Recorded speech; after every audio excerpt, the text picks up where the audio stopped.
I'm including them in this video with the Boston Celtics because both teams are in the same unique tier. They're on the cusp of being a serious finals contender, but they're still young and are missing one or two more pieces.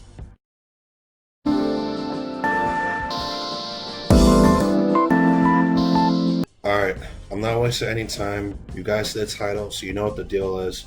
I don't know how long this video is going to be, so all I'll say is if you enjoy my content, make sure to leave a like, subscribe, and follow all my social media in the description below. Also, leave your list in the comments below. Thank you to my friend Tucker for giving me this video idea. His list is what you guys are seeing on the screen right now. Alright, let's go. Number 25, John Stockton. Stockton played with Karl Malone, who, spoiler alert, is also on this list, on the Utah Jazz teams of the mid-80s and 90s, who always made the playoffs but never won a championship despite coming close a few times. Stockton is definitely one of the greatest all-around point guards of all time, averaging 13.1 points per game while finishing first all-time in assists and steals. But at the same time, he was also predictable and limited as a player, as many other YouTubers have already pointed out. Number 24, Scottie Pippen. Pippen is arguably the greatest sidekick of all time, playing second fiddle to Michael Jordan in all 6 Chicago Bulls championship runs. He's also one of the greatest defenders of all time, as he guarded some of the best players of all time during the 90s and finished 6th all time in steals. However, he's number 24 on my list because of his mediocre numbers compared to the other guys on this list, his injury history, and yes, his horrible team attitude. Number 23, Clyde Drexler. Drexler is one of the most underrated players of all time. In fact, I included him in my recent Fansite article as the greatest dunker in Portland Trail Blazers franchise history. I'll include that article in the description if anyone would like to read it. Anyway, Drexler averaged over 20 points per game and led the Blazers to the finals twice. Then, he was Hakeem Olajuwon's sidekick for the Rockets' 1995 championship run. Number 22, Patrick Ewing. Despite Ewing's rollercoaster career, he was actually one of the best big men of his era when healthy. During his prime, he averaged a 2010 double-double for 9 straight seasons, and they weren't your typical 2010 double-doubles. These were seasons in which he averaged around 23 to 29 points and 10 to 13 rebounds. Obviously, he couldn't get the Knicks a championship, but that doesn't mean he's not one of the best big men of all time. Number 21, Russell Westbrook. I already know this is going to be a controversial pick, but then again, if I was worried about controversy, I wouldn't be making this video in the first place. Say what you want about Westbrook, but the fact remains that he's averaged a triple-double 3 years in a row and will most likely finish top 10 all-time in assists. He's already 14th on the list and is around 1,700 away from the top 10th spot, which is Gary Payton, surprisingly. Number 20, Charles Barkley. Even though Barkley is basically a meme for his antics on TNT and just in the media in general, he was one of the best players of his time. At only 6'6", he averaged 20 and 10 for 11 consecutive seasons and led some great all-time teams to the playoffs. Obviously, the elephant in the room is no championships, which is what leads into my next player, number 19, Karl Malone. Malone is in a similar boat to Barkley in that he led all-time great teams to the playoffs year after year, but was still unable to win a championship with John Stockton as his sidekick. Malone made the playoffs every season of his 19-year career and is second all-time in scoring with 36,928 points. Unfortunately, just like the guys below him on this list, he's only 19th for me because of his 0 championships, unfortunately. Number 18, Oscar Robertson. This would be another surprising pick considering Robertson was the only player to average a triple-double for an entire season until Westbrook finally accomplished it. Besides that, Robertson's career numbers are phenomenal as well. 25.7 points, 9.5 assists, and 7.5 rebounds. Plus, he led the league in assists 6 times, won Rookie of the Year, an MVP, and a title. But Robertson played in the 60s and early 70s when there was no three-point line, and that's why I have him 18th on my list.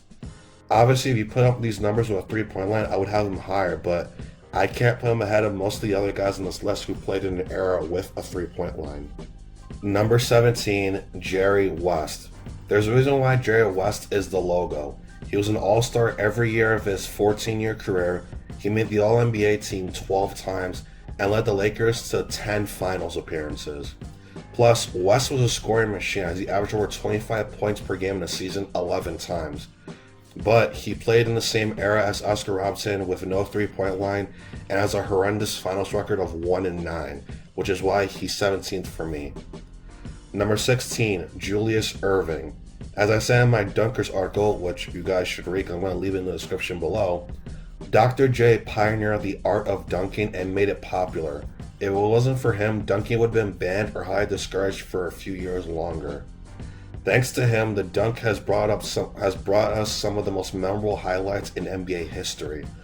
Dr. J also won 2 ABA championships along with his lone NBA title.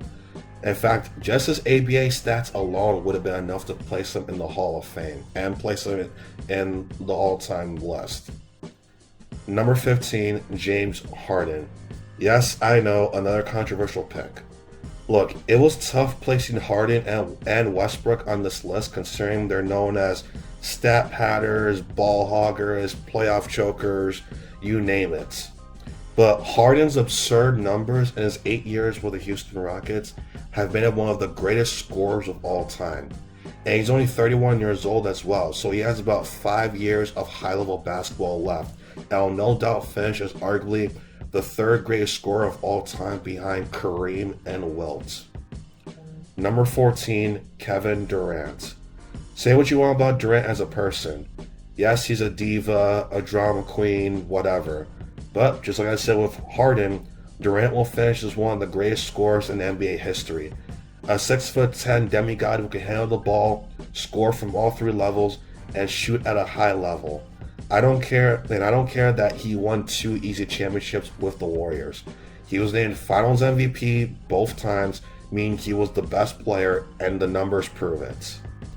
Number 13, Hakeem Olajuwon. Hakeem is one of the most offensively gifted big men of all time.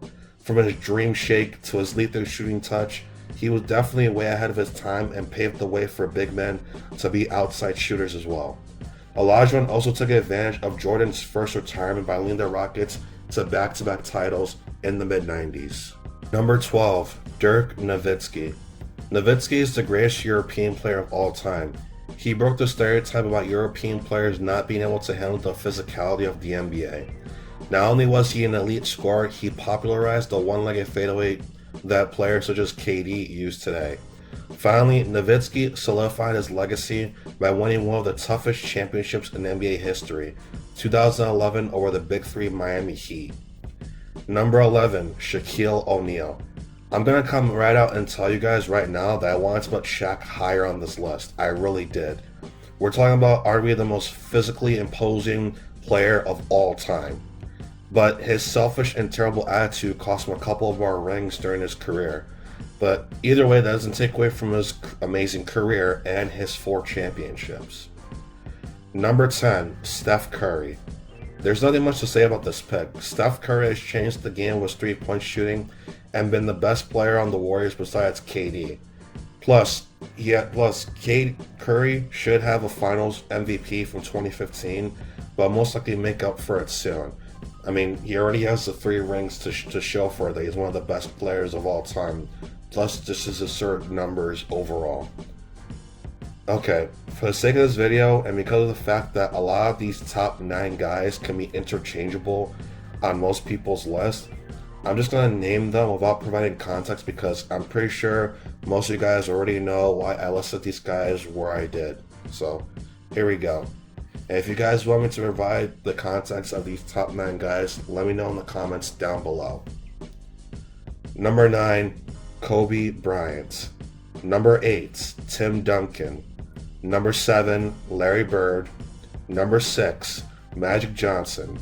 Number 5, Bill Russell. Number 4, Wilt Chamberlain. Number 3, Kareem Abdul-Jabbar. Number 2, LeBron James. And number 1, Michael Jordan.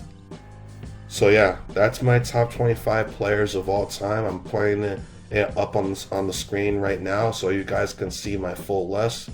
Like I said, let me know what you guys think. Thank you guys for watching. Like I said, follow all my socials in the description below, and I'll see you guys on the next one.